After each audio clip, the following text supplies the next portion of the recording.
నమస్తే. తెలంగాణ రాష్ట్రంలో వైపు సర్పంచ్ ఎన్నికలు జరుగుతుంటే మరోవైపు దీక్షా దివాస్కు ఇక ప్రతిపక్ష నేతలు బీఆర్ఎస్ పార్టీ నేతలు సిద్ధమవుతున్నారు. చావు నోట్లో తలకాయ పెట్టి కేసీఆర్ తెలంగాణను తీసుకొచ్చిన ఆమరణ నిరాహార దీక్ష చేసినట్టు కూడా చర్చ చేస్తూ ఉన్నారు. పెద్ద ఎత్తున గ్రామాలకు పోతున్నారు. మాట్లాడే ప్రయత్నం చేద్దాం. తెలంగాణ ఉద్యమకారుడు ఎమ్మెల్యే మందుల సామెల్ ప్రస్తుతం మనతో పాటున్నారు. సో చావు నోట్లో తలకాయ పెట్టి కేసీఆర్ తెలంగాణ తీసుకొచ్చినట్టు ఇక వారం రోజుల పాటు దీక్షా దివాస్ సంబరాలకు సిద్ధమవుతున్నారు. ఏం చెప్తారు? తలకాయ లేదు, మెడకాయ లేదు. తలకాయ లేదు, మెడకాయ లేదు. వేలాది మంది అమరవీరుల త్యాగఫలం, కష్టజీవుల త్యాగఫలం, విద్యార్థి అమరవీరుల త్యాగఫలం. 69లో 372 మంది తుపాకీ తూటాలకు నేలరాలిన సందర్భం కనుక ఇలాంటి తెలంగాణ అనేది కేసీఆర్ బుట్టించింది కాదు, కేసీఆర్తో అంతమైంది కాదు. 1952నే కాదు, అంతకుముందు కూడా తెలంగాణ సాయుధ రైతాంగ పోరాటం, ఆ తర్వాత విద్యార్థి పోరాటాలు, తెలంగాణ ప్రత్యేక రాష్ట్ర పోరాటాలు, ఈ పోరాటాల నేపథ్యమే ఇలా తెలంగాణ రాష్ట్రం ఏర్పడింది. కానీ 2009 డిసెంబర్ 9 తారీఖు నాడు సోనియా గాంధీ ఆనాడే తెలంగాణ ప్రత్యేక రాష్ట్రంగా ప్రకటించడం జరిగింది. కొన్ని కారణాల వల్ల అది బ్రేక్ అయిపోయింది. 2013 జూన్ 2 తారీఖు నాడు మళ్ళీ ప్రకటన చేయడం జరిగింది. దాని ప్రకారం తెలంగాణ రాష్ట్రం ఏర్పడింది. ప్రతి ఒక్కరు కూడా కష్టపడడంలా, ప్రతి ఒక్కరు కూడా ఈ ఉద్యమంలో పాల్గొన్నారు. దాంతోపాటు కేసీఆర్ కూడా పాల్గొన్నాడు, వారి కుటుంబం కూడా పాల్గొన్నది. నేను ఇంకోటి అగిపులలేని హరీష్ రావు ఆగం ఆయన ఎప్పుడైతే నెత్తిన పోసుకొని యాక్షన్ చేసి ప్రయత్నం చేసిండో, విద్యార్థులు కూడా చాలామంది హరీష్ రావు పోసుకుండగా మనకేందని చెప్పి అట్లా కూడా ఆగమైన సందర్భాలు. ఎవరి కోసం చేసిరు, ఎందుకోసం చేసిండ్రు? ఈయన తెలంగాణ ఎవరి కోసం వచ్చింది? మీకోసం వచ్చిందా? మీ కుటుంబం కోసం వచ్చిందా? మీరు ఒకవేళ ఏం త్యాగం చేసిరు మీరు? హరీష్ రావు ఒకటిని రంగు నీళ్ళు కలుపుకొని మీద పోసుకుంటే ప్రజలందరూ కూడా అయ్యో హరీష్ రావు పోసుకుంటే వాళ్ళు కూడా పోసుకొని పటాపట చచ్చిపోయి. దానికి ఎవరి కారణం కావాలి? సమాధానం ఎవరు చెప్పాలి? ఇలా గద్దెనెక్కిరు, మంచిగా సొమ్ము సంపాదించుకోరు, చెల్లా చెదరైనరు, అక్కో దిక్కు చెల్లివో దిక్కు ఆగమాగం అయినరు. ఈ పదం మీరు పదే వినుంటారు. కేటీఆర్ కావచ్చు, అదేవిధంగా హరీష్ రావు చాలా సభలు అంటారు. చావు నోట్లో తలకాయ పెట్టి కేసీఆర్ తెలంగాణ తెచ్చింది కాబట్టి ఇట్లున్నది. ఆ రోజు ఆయన దీక్ష చేయకపోతే, ఆయన ఆ ప్రాణత్యాగానికి సిద్ధం కాకపోతే ఈరోజు తెలంగాణ వచ్చేది కదా. 100 మంది విద్యార్థులు అమరవీరులు అయినరు. వారి త్యాగ ఫలితం సోనియా గాంధీ కన్నీళ్ళు పెట్టిన సందర్భం. తెలంగాణలో పిల్లలు పిట్టలు రాలిపోయి తెలంగాణ ఇవ్వాలని వారు సంకల్పించారు తప్ప వీళ్ళ త్యాగం లేదు, లేకపోతే నోటే లేదు, తలకాయ లేదు. ఎక్కడందండి? విన్నారా? ఇలా సుబిసోరన్ జేఎంఎం జార్ఖండ్ ముక్తి మోర్చా 3000 కేసులు అయినాయి. 100 కేసులయ్యి, 1000 కేసులయ్యి, ఎన్నో రోజులు ఆయన జైల్లో గడిపిన జీవితాలు ఉన్నాయి. అది త్యాగం. మనకెక్కడ త్యాగము? మంది కూడా కొట్టి దాన్ని వచ్చి కూర్చొని గద్దె మీద కూర్చొని అంత గానిచ్చినప్పుడు తప్ప ఏమీ లేదు ఆడ. ఇదే దీక్ష దివాస్ వాళ్ళ అధికారంలో ఉన్నప్పుడు ఒక్కరోజు చేసేది 29 నాడు. బట్ ఇప్పుడు మాత్రం 1 వీకో 11 రోజులు జదమని సిద్ధమవుతున్నారు. కారణం ఏమైండొచ్చు అనుకుంటున్నారు? కారణం జూబిలీస్ ఏమో దుమ్ము దులిపి అలగొట్టిర్రు. జూబిలీస్ ఏం చేసిర్రు? దుమ్ము దులిపి అలగొట్టిర్రు. నీకు ఆట ఆడదామని తిరగడుతుర్రు. ఇప్పుడు భాగవతం ఆడదామని, ఏది గ్రామ పంచాయతీ ఎన్నికలలో ఇంత భాగవతం ఆడదామని తిరగడుతున్నారు. ఆ తెర తినిగిపోతే అంత అవుతుంది అది కథ. వాడు కూడా గెలిచేది లేకపోయేది, పార్టీ పోతుంది. అది నువ్వు టీ ఎప్పుడో తీసేసినావో, టీ అనేది తీసేసి బీ బయట మీ బొంద మీరు తోకున్నారు. మిమ్మల్ని ఎవరు తోవాలే? భస్మాసుర రాస్తాం వాడిని ఎత్తినవాడు చేయబెట్టుకున్నట్టు మీరు పెట్టుకొని మీరు బొంద తీసుకొని పార్టీ నాశనం చేసుకున్నారు. పంపకాల దగ్గర పంచాలు పెట్టుకుంటారు. ఎవరి కారణం దానికి? అందుకోసమనే వీళ్ళు దీక్ష దివాసు ఇంకా మళ్ళీ ఏడాది జరిపినా కూడా ఏం జరిగేది లేదు, ఒరిగేది లేదు.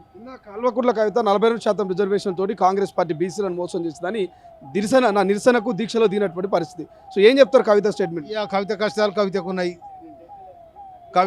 కవితకు ఉన్నాయి. ఆ కష్టాలు ఏందో పోయి హరీష్ రావును, కేటీఆర్ను ఆ లైన్ అడగాలి. ఈయన కాంగ్రెస్ సంబంధం లేదు. అది ఈయన బీసీల కోసం ఎన్నడు కొట్లాలి.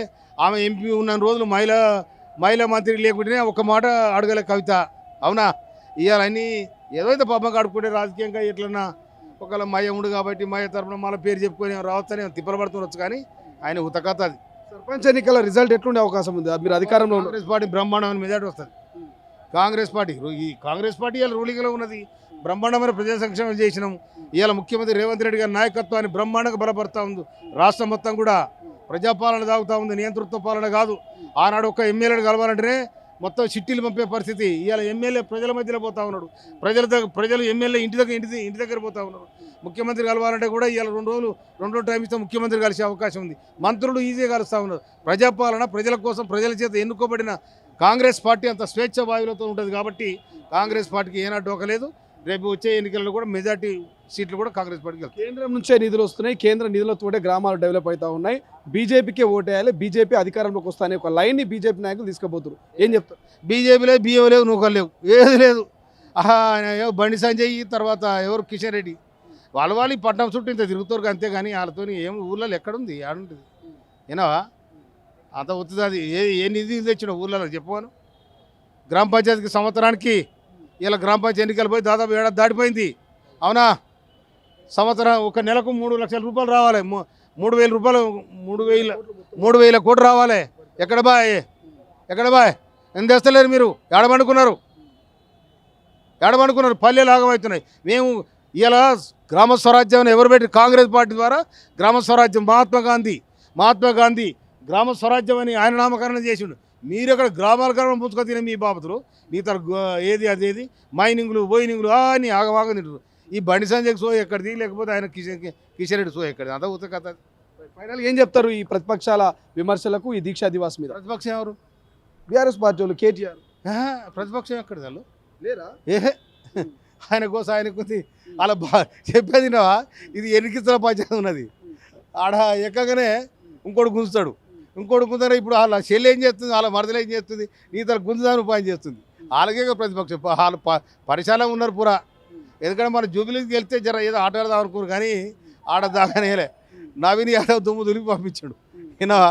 రేవంత్ రెడ్డి దెబ్బకు గిలగిల కొట్టుకొస్తారు. ఇప్పుడు వాళ్ళు ఎక్కడ రేవంత్ రెడ్డి ఏంది అది నిప్పుకరక ముట్టుకుందామంటే కూడా ప్రయత్నం చేస్తున్నారు. అది ముట్టలేరు వాళ్ళు. అందుకోసమనే ఆ రాజ్యం ఇది ప్రజారాజ్యం, ప్రజల కోసం ప్రజల చేత ఎన్నుకోబడ్డ రాజ్యం. అందుకోసమనే రేవంత్ రెడ్డి గారు కూడా ఇంకొక మాట చెప్తా చూడు, ఒక రాష్ట్రం డెవలప్ కావాలంటే కేంద్రంతో సంబంధాలు ఉండాలి. ఈడ వేరే పార్టీ ఉండని, కేంద్రంలో వేరే పార్టీ ఉండని. ఇలా కేసీఆర్ మోడీ హైదరాబాద్కి వస్తే కేసీఆర్ బెంగళూరు పోయాడు. ఈ పరుగు పందెం కూడా చూసినావు ఇట్లా, ఇది అందుకొని ఊరుకుడు అట్లా ఉంది. అలా డెవలప్ అయింది. ఎక్కడిది? ఇప్పుడు రేవంత్ రెడ్డి గారు కేంద్రం నుండి రావడం తీసుకురావడానికి ప్రయత్నం చేస్తూ ఉన్నారు. విన్నారా? అది ప్రజాపాలన, అది తత్సంబంధాలు కలిగి ఉండాలి. రాష్ట్ర డెవలప్మెంట్ కోసం ఒక అడుగు మనకు ఎక్కువ వచ్చే అవకాశాలు వచ్చే అడుగు కూడా వెనక ముందు చూడకుండా మనం దాన్ని ముందు తీసుకునే ప్రయత్నం చేయాలి. అటు చేస్తలేదుగా వీళ్ళు. అలాగే ఎక్కడిది ఏం మళ్ళీ మేమే గెలుతాం, ఎవడు మీకెందుకు అనుకోరు, కానీ జనం దేశరావు. Thank you so much. Jubilee Hills ఉప ఎన్నికలతోటే ప్రతిపక్ష పార్టీ అనేది లేకుండా పోయింది. రేపటి సర్పంచ్ ఎన్నికల్లో కూడా అధికార పార్టీ మెజార్టీ సీట్లు గెలవబోతున్నట్టు కూడా ఇక మందుల సామెలు చెప్తున్నటువంటి పరిస్థితి. కేవలం దీక్షా దివాస్లో కేసీఆర్ దీక్షనే కాదు, ఎంతోమంది అమరులయ్యారు. అమరుల త్యాగం వలన ఇలా తెలంగాణ సిద్ధించినట్టు కూడా మరి మందుల సామెలు చెప్తున్నటువంటి పరిస్థితి. కెమెరా పర్సన్ అజయ్తో శ్రీశైలం, తొలి వెలుగు, గాంధీ భవన్. అసలైన తొలి వెలుగు. ఫాలో వాట్సాప్ @తొలి వెలుగు official.